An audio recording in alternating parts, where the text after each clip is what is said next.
రేపటి నుంచి మీ ఇద్దరి మధ్య ఏ గొడవ జరిగినా ఆ గొడవ వల్ల నా పరువు పోయినా గుర్తెట్టుకో, నీ బతుకు నా చేతిలో చాతపడి బొమ్మేరో. మెరుపు కలలు మెరుపు కలలు.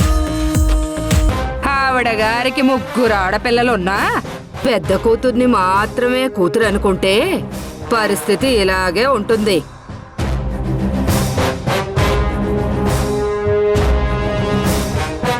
అందుకే చిన్న కూతురు పెళ్లి చేసుకుని వెళ్లిపోయింది. ఇప్పుడు రెండో కూతురు పెళ్లి చేసుకోవడానికి సిద్ధపడింది.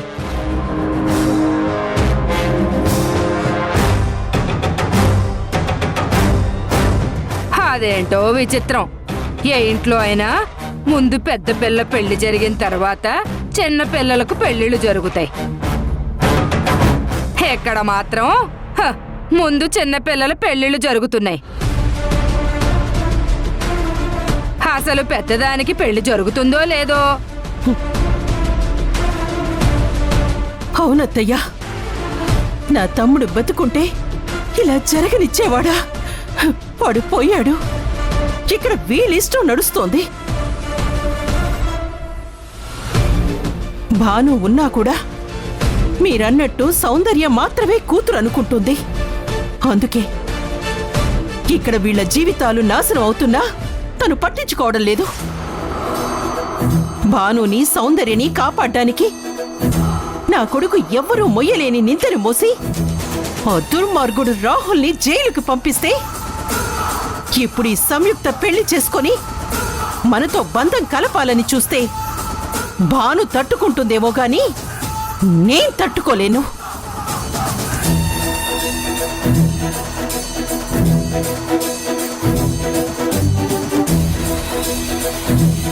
నా బిడ్డకి అన్యాయం చేయాలని చూసిన వ్యక్తిని నా ప్రాణం పోయినా క్షమించలేను.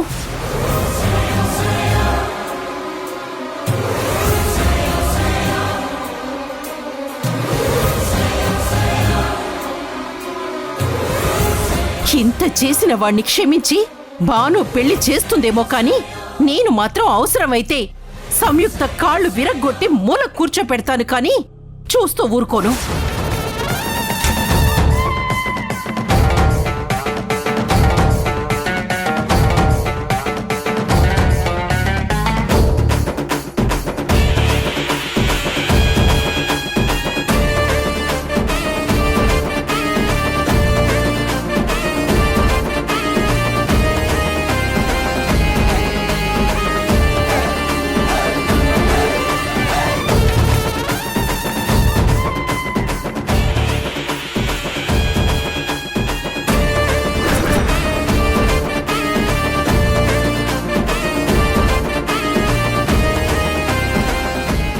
ఎందుకులే మాట్లాడటం అని ఊరుకుంటుంటే మీ ఇష్టానికి మాట్లాడుతున్నారు.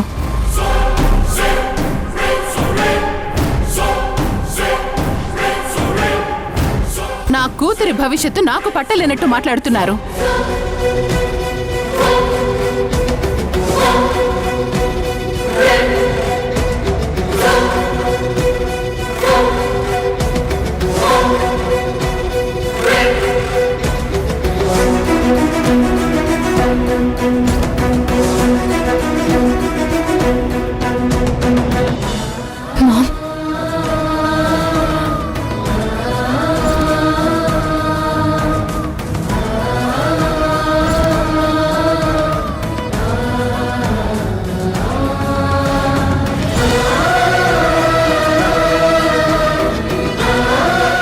నాకు సంయుక్తకి మధ్య 100 అభిప్రాయ భేదాలుండొచ్చు. అంత మాత్రాన ఒక క్రిమినల్ని పెళ్లి చేసుకుంటాను అంటే ఒప్పుకునేంత పిచ్చిదాన్ని కాదు.